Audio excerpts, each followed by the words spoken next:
This program was made possible by contributions to the Animation Entertainment Channel from viewers like you. Thank you.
Growing up means learning so many different things, like reading, writing, arithmetic, presidents and kings. Each lesson is important, believe it or not. They taught me almost everything, but one thing they forgot.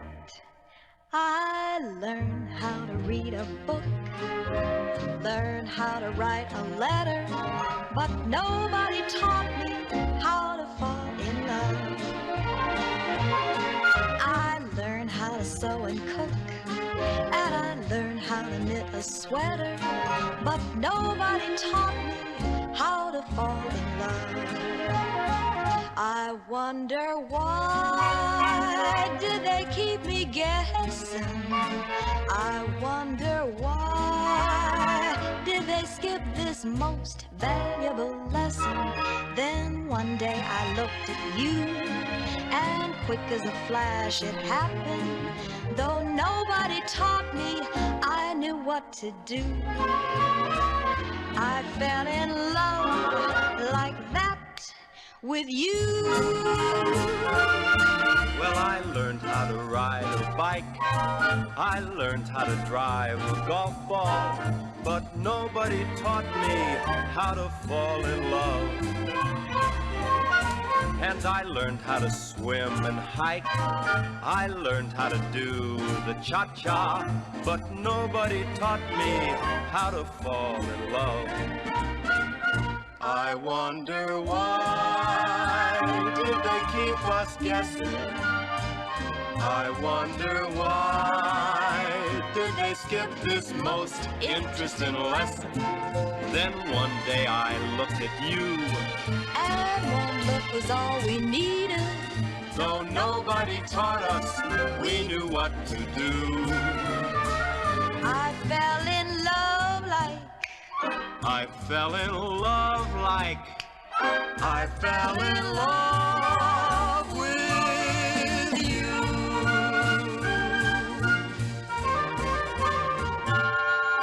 Well, look who's a cat dragged in. You must be Alice's kitten Dinah. Now usually I'm not a hit with cats, but I've seen you before, haven't I?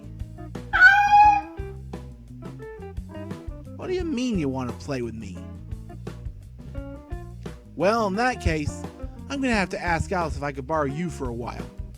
After all, No curiosity's gonna kill this cat. Right, Alice? Talk about having a dog in the fight. My dress is all dirty thanks to your dog. Well, why don't you have it dry cleaned? Good heavens, Jessie, that gives me an idea. Do you mind if I borrow your dog for a while? On the condition that he doesn't do such a thing like that again? Well, I was just about to ask if I could borrow your cat, so can I? Just as long as she doesn't give you as much trouble as your pampered pooch. Yeah, well, the only way I know how to pamper Stormy is with a bath. A nice dog bath. Come on, Dinah. Hey, Patrick, ain't this friend sweet or what?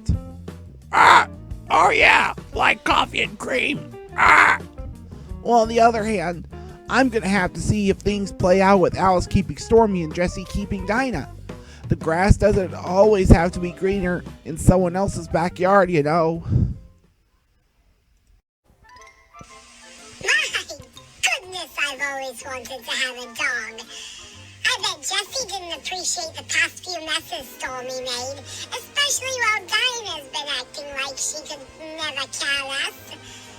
Well, things just have to change sometime.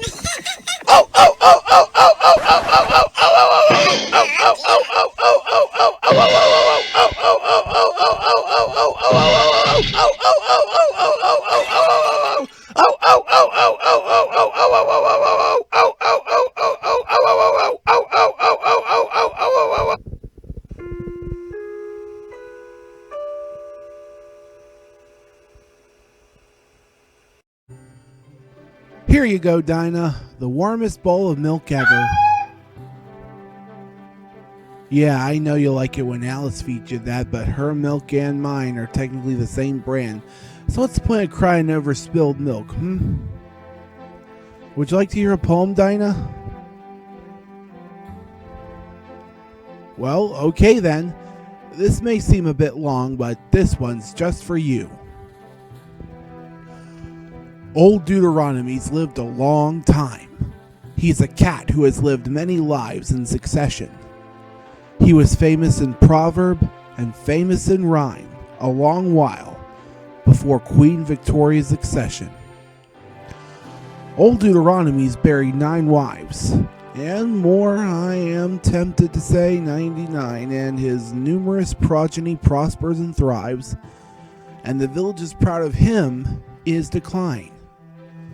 At the sight of that placid and bland physiognomy when he sits in the sun on the vicarage wall, the oldest inhabitant croaks, well, of all things, can it be really?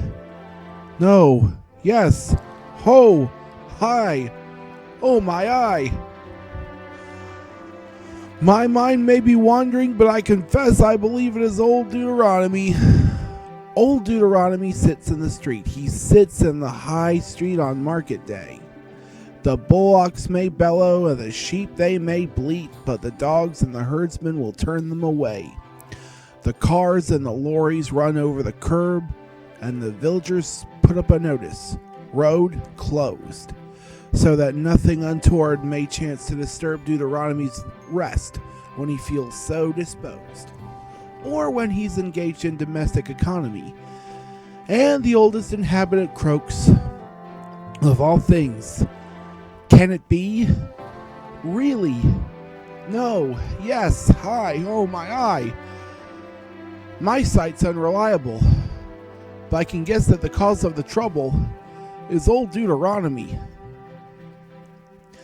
Old Deuteronomy lies on the floor of the Fox and French Horn for his afternoon sleep, and when the men say, "There's just time for one more," then the landlady from her back parlor will peep and say, "Now then, out you go, by the back door, for old Deuteronomy mustn't be woken.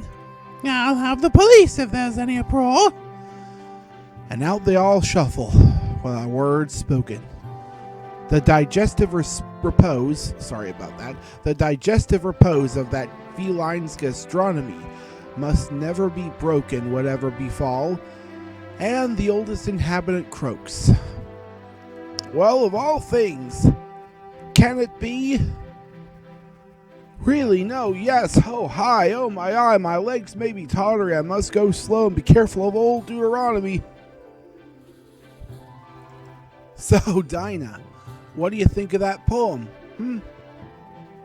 I bet if you were like that old sleepy cat, a little privacy'd never hurt anyone. Am I right?